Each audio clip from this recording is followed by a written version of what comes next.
Voilà, alors comme Magali l'a très bien introduit, le péché, c'est pas forcément le sujet qu'on aborde comme ça très simplement.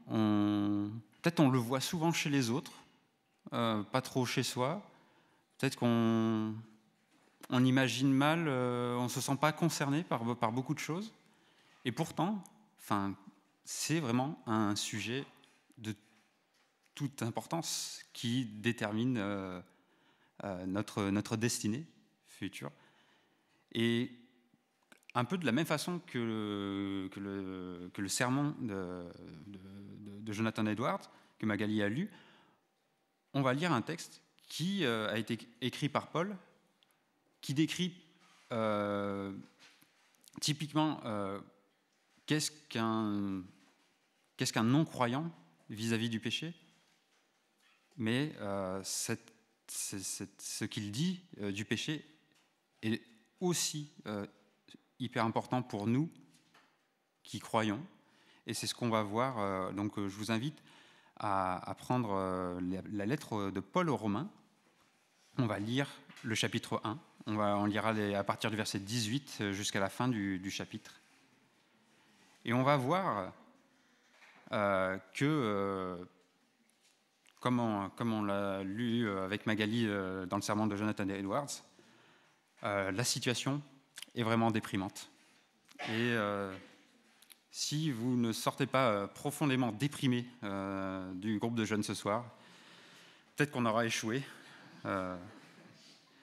Mais ne vous en faites pas, la bonne nouvelle arrivera au prochain groupe de jeunes. Donc je vais commencer la lecture. La colère de Dieu se révèle du ciel contre toute impiété et toute injustice des hommes qui, par leur injustice, tiennent la vérité prisonnière. Car ce qu'on peut connaître de Dieu est évident pour eux, puisque Dieu leur a fait connaître. En effet, les perfections invisibles de Dieu, sa puissance éternelle et sa divinité, se voient depuis la création du monde. Elles se comprennent par ce qu'il a fait.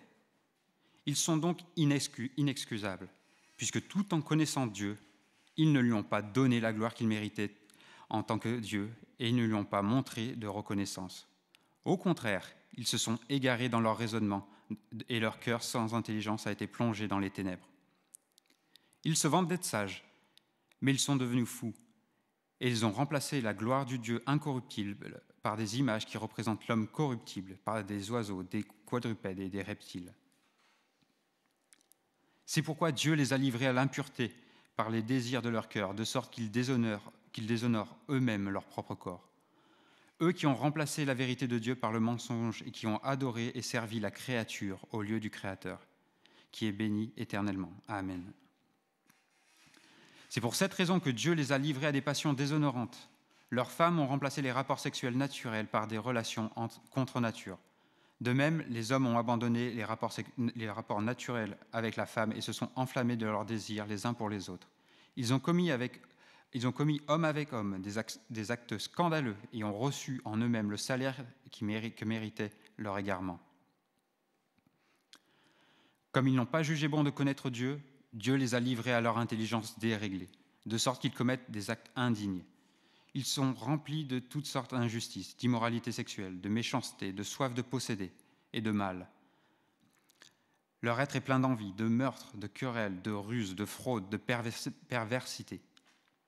Rapporteurs, ils sont aussi médisants, ennemis de Dieu, arrogants, orgueilleux, vantards, ingénieux pour faire le mal, rebelles à leurs parents. Dépourvus d'intelligence, de loyauté, d'affection, ils sont irréconciliables, sans pitié. Et bien qu'ils connaissent le verdict de Dieu, déclarant dignes de mort les auteurs de tels actes, non seulement ils les commettent, mais encore, ils approuvent ceux qui agissent de même.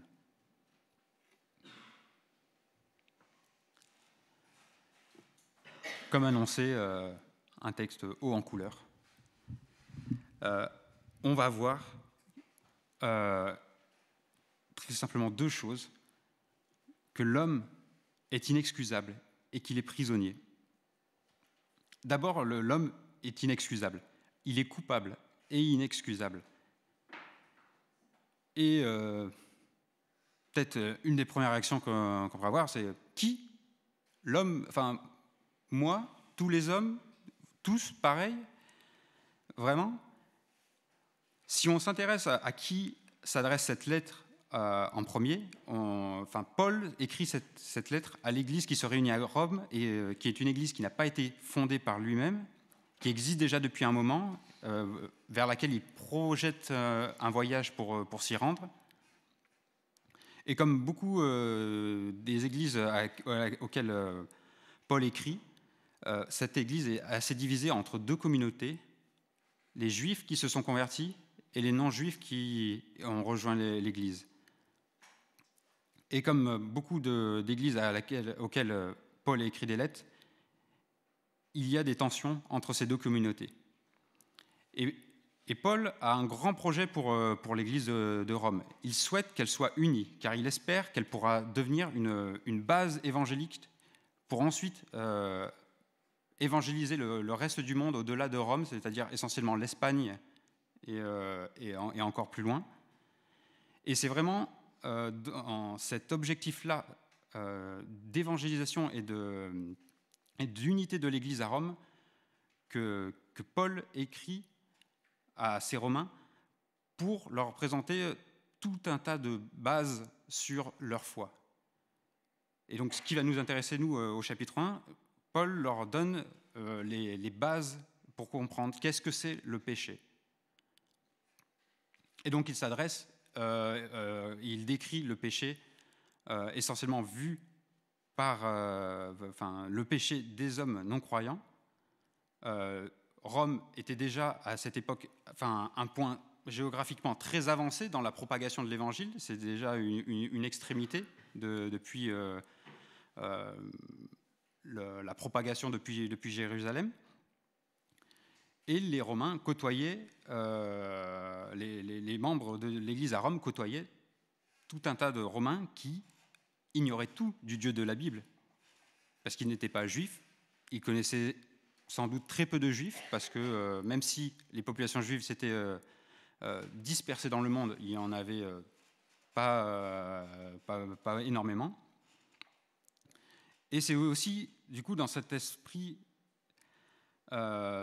d'évangélisation, de compréhension de que pensent des non-croyants du péché que Paul s'adresse à l'Église de Rome. Et ce problème qu'il décrit avant tout pour des non-croyants, des Romains en dehors de l'Église de Rome, pour nous, aujourd'hui, correspond, je pense, assez bien aux personnes que l'on côtoie en dehors de l'Église, nos boulots, au boulot, dans nos études. Mais on aurait tort de penser qu'il s'adresse que à eux. Nous allons voir que ça concerne aussi bien nous, en tant que croyants, en tant que personnes ayant entendu parler de Dieu. Et si on en veut être plus certain, on peut prendre juste quelques versets qui sont au chapitre 2, qui viennent juste après ce qu'on a lu. Je commence tout simplement au verset 1. « Qui que tu sois, homme, toi qui juges, tu es donc inexcusable. En effet, en jugeant les autres, tu te condamnes toi-même, puisque toi qui juges, tu agis comme eux. Nous savons que le jugement de Dieu contre ceux qui agissent ainsi est conforme à la vérité. Et penses-tu, toi qui juges les auteurs de tels actes, qui les aient faits aussi, que tu échapperas au jugement de Dieu ?» Le ton de ce qu'on a lu était dur. L'homme est inexcusable. L'homme qui ne connaît pas Dieu, qui n'a pas été racheté par Christ, est inexcusable. Mais celui qui connaît Dieu, qui a entendu parler de Dieu et qui pêche encore et qui, en plus, voudrait se permettre de juger les non-croyants qui pêchent, lui aussi est inexcusable. Donc, qui est coupable, qui est inexcusable ? Tous les hommes. Et il faut vraiment comprendre que c'est bien tous les hommes dans le sens, même ceux qui n'ont jamais entendu parler de Dieu. C'était encore plus vrai à l'époque qu'aujourd'hui, où on a, avec les moyens de communication qu'on a à disposition avec les campagnes missionnaires qui, depuis des siècles, ont apporté l'Évangile aux quatre coins du monde. Même aujourd'hui, il y a encore des zones, des endroits dans le monde où des personnes n'ont jamais entendu parler de Dieu. Mais c'était encore plus vrai à l'époque. Et pourtant, c'est déjà quelque chose de vrai, c'est que tout homme, même ceux qui n'ont pas entendu parler de Dieu, est coupable et inexcusable devant Dieu. Et à plus forte raison, comme on l'a vu dans le chapitre 2, ceux qui ont entendu parler de lui et qui pêchent quand même, eux aussi sont inexcusables. Mais pourquoi ? Qu'est-ce que j'ai fait ? Qui pourrait être l'autre réaction quand on nous apprend qu'on a péché, on est excusable, on est coupable. Qu'est-ce que j'ai fait ? La Bible nous dit que tous les hommes pêchent. Depuis le chapitre 3 du livre de la Genèse, tous les hommes sont des pécheurs. Nous sommes tenus coupables à cause d'Adam. Paul l'exposera plus en détail aussi dans la suite de la lettre aux Romains. Je vais lire rapidement au chapitre 5, verset 12. « C'est pourquoi, de même que par un seul homme le péché est entré dans le monde, et par le péché la mort, de même la mort a atteint tous les hommes, parce que tous ont péché. » La mort a régné depuis Adam jusqu'à Moïse, même sur ceux qui n'avaient pas péché, par une transgression semblable à celle d'Adam. On voit que le péché d'Adam et Ève sont allés bien au-delà des conséquences pour eux-mêmes. Ces conséquences ont profondément changé, altéré la création, changé la nature humaine. La mort est ce qui témoigne le plus de ce changement entre avant la chute et après la chute. Et c'est le signe qui nous montre que nous sommes tenus coupables à cause de ce péché d'Adam. À cause du péché d'Adam, nous avons hérité d'une nature pécheresse. Nous sommes par nature dépourvus de tout bien spirituel devant Dieu. Nous sommes totalement incapables d'accomplir des actions spirituellement bonnes devant Dieu. Et nous sommes tenus coupables, et si nous sommes tenus coupables à cause d'Adam, nous sommes aussi tenus coupables à cause de nos péchés actuels.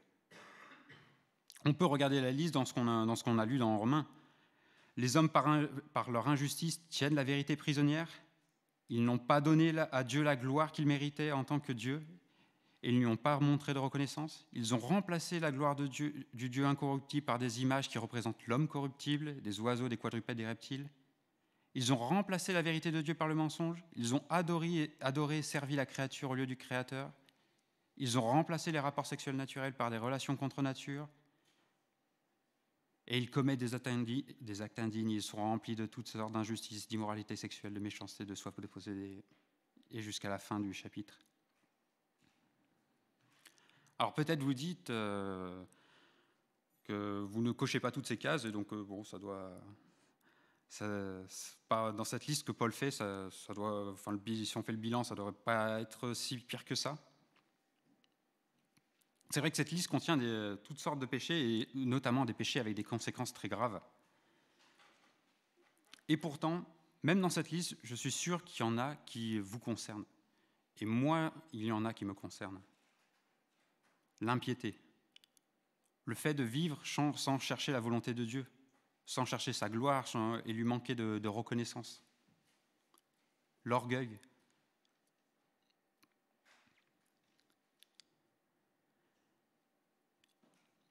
Et pourtant, souvent, on pourrait se dire encore, ouais, mais c'est quand même pas si grave. À côté de ce que l'on voit dans le monde, à ce côté, je pense, moi, à ce que j'ai pu voir quand j'étais au collège, quand j'étais au lycée, je dis, je suis quand même loin d'être le pire. Et pourtant, c'est déjà trop. On peut le lire très rapidement plus loin dans la lettre, en inversé, dans le chapitre 3 de la lettre aux Romains, au verset 23. Tous ont péché et sont privés de la gloire de Dieu. Il n'y a aucune échappatoire. À ce niveau-là, la gravité du péché n'a aucune importance. On a tous péché, et par conséquent, on est tous privés de la gloire de Dieu. Les insultes, la médisance, l'envie, la jalousie, le jugement, la colère, l'impatience, l'orgueil, le mécontentement, l'inquiétude, la frustration, l'impiété. Ce sont des attitudes peut-être un peu banales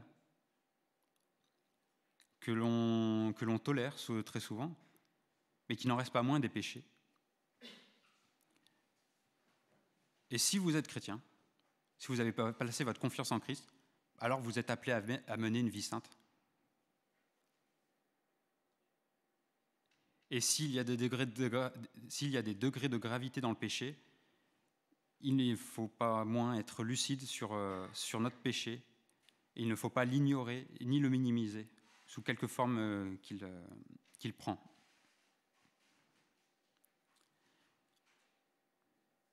Qui a péché? Tous les hommes. Pourquoi? Parce que le péché est entré dans ce monde et qu'on vit les conséquences de la chute. Et déjà, ces deux points peuvent soulever de nombreuses questions. Vraiment, tous ceux qui n'ont jamais entendu parler de Dieu, pourquoi des personnes qui n'auraient jamais entendu parler de Dieu seraient condamnées? Paul nous dit ici que la création de Dieu et ce qu'il fait pour tous les hommes sont des preuves suffisantes de l'existence de Dieu. On entend peut-être souvent dire, si Dieu existe, pourquoi le monde est aussi mauvais? La Bible nous invite aussi à avoir un autre regard et dire pourquoi dans un monde où il y a autant de bonnes choses, malgré le péché, pourquoi Dieu n'existerait pas? Dieu a dans ses mains ce monde et il déverse ses bienfaits sur des pécheurs, sur tous les pécheurs, et tous profitent de ces bienfaits.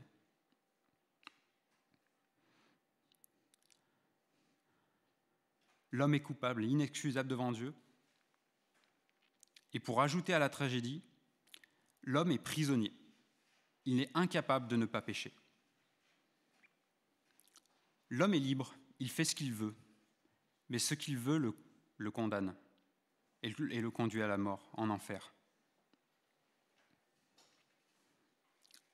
L'homme ne voit pas le problème du péché, il n'y a donc aucune solution. À la création, c'était la volonté de Dieu de laisser l'homme libre de son choix. Il l'avait placé dans un jardin, il l'avait mis devant l'arbre de la connaissance du fruit du bien et du mal et lui dit « Tu n'en mangeras pas ». Adam et Ève, dans le jardin, avaient le choix d'obéir ou non à ce commandement à Dieu. Mais suite à leur choix, notre situation est bien différente. Nous n'avons plus le choix de ne pas pécher. Nous sommes prisonniers du péché. Et Paul, dans ce passage qu'on a lu, décline cet emprisonnement en 3 problèmes. D'abord, le problème des désirs. C'est pourquoi Dieu les a livrés à l'impureté par les désirs de leur cœur, de sorte qu'ils déshonorent eux-mêmes leur propre corps. L'homme fait ce qu'il veut, mais ce qu'il veut déshonore son propre corps. Ce qui le condamne parfois à vivre des conséquences néfastes dans le temps présent, mais surtout, cela peut le condamner pour l'éternité. Et ici, il est plutôt question dans le texte des désirs sexuels, mais ce ne sont pas les seuls désirs qui peuvent nous condamner. On a beaucoup de synonymes un peu trompeurs pour désigner les désirs que l'on a. Les attentes, les besoins, les exigences, les aspirations,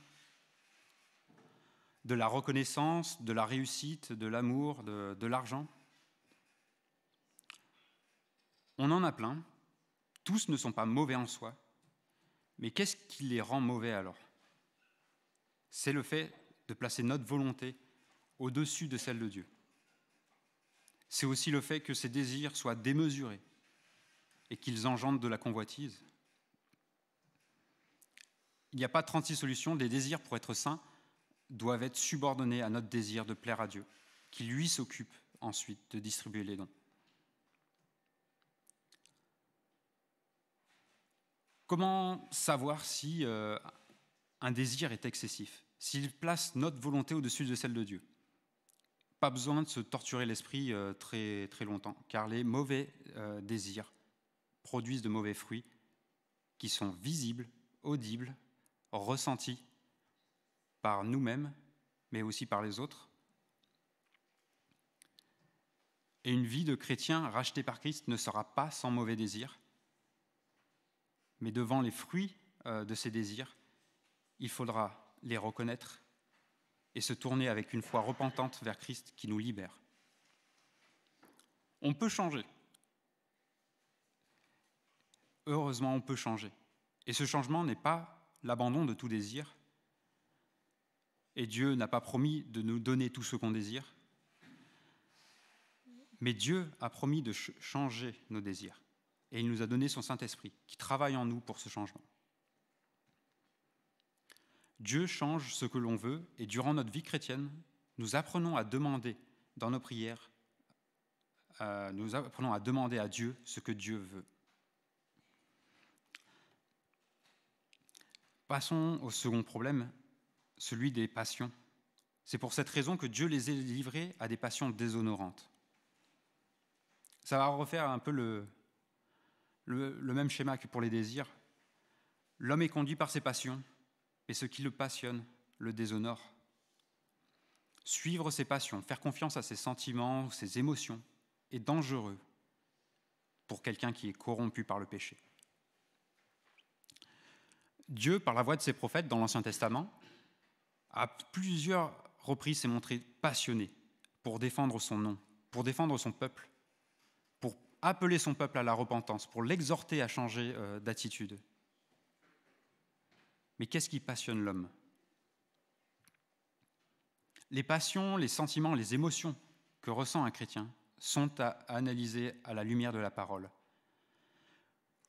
Comme les désirs, ce n'est pas quelque chose qu'on rejette en soi, mais à la lumière de ce que nous montre le Saint-Esprit dans nos vies, nous constatons que notre cœur, que notre trésor n'est parfois pas là où il devrait être. Enfin, dernier problème qu'évoque Paul, le problème de l'intelligence. Comme ils n'ont pas jugé bon de connaître Dieu, Dieu les a livrés à leur intelligence déréglée. Encore une fois, même refrain. L'homme se fie à son intelligence, mais ses raisonnements le trompent. Et c'est difficile peut-être d'avaler ça aussi après le siècle des Lumières en France, là où, enfin, la raison a triomphé de l'obscurantisme. Et ce n'est pas comme pour les désirs et les sentiments, ce n'est pas parce que l'intelligence est défaillante qu'on la rejette, on dit c'est plus la peine de réfléchir, parce que ça nous mène au mauvais raisonnement. Mais il ne faut pas oublier que notre intelligence est défaillante. Et en particulier, elle est défaillante dans le sens où elle ne nous permet pas de connaître Dieu d'elle-même. Ce n'est pas par un raisonnement purement logique, que l'on est convaincu de l'existence de Dieu et de notre péché. C'est bien par l'œuvre du Saint-Esprit dans nos vies. L'intelligence ne peut nous amener à la conclusion que Dieu existe.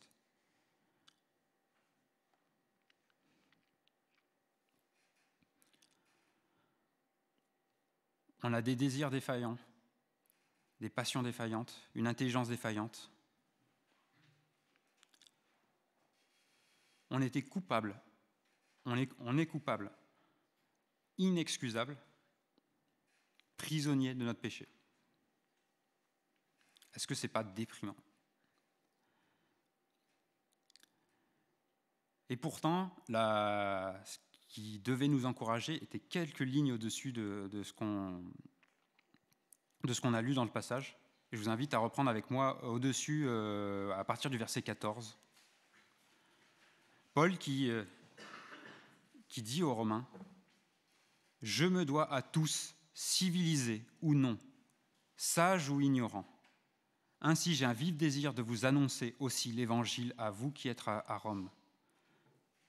En effet, je n'ai pas honte de l'Évangile de Christ. C'est la puissance de Dieu pour le salut de tout homme qui croit, du juif d'abord, mais aussi du non-juif. En effet, c'est l'Évangile qui révèle la justice de Dieu par la foi et pour la foi. Comme cela est écrit, le juste vivra par la foi. » Il y a une très bonne nouvelle. Mais pour comprendre cette bonne nouvelle, il nous faut d'abord voir la très mauvaise nouvelle.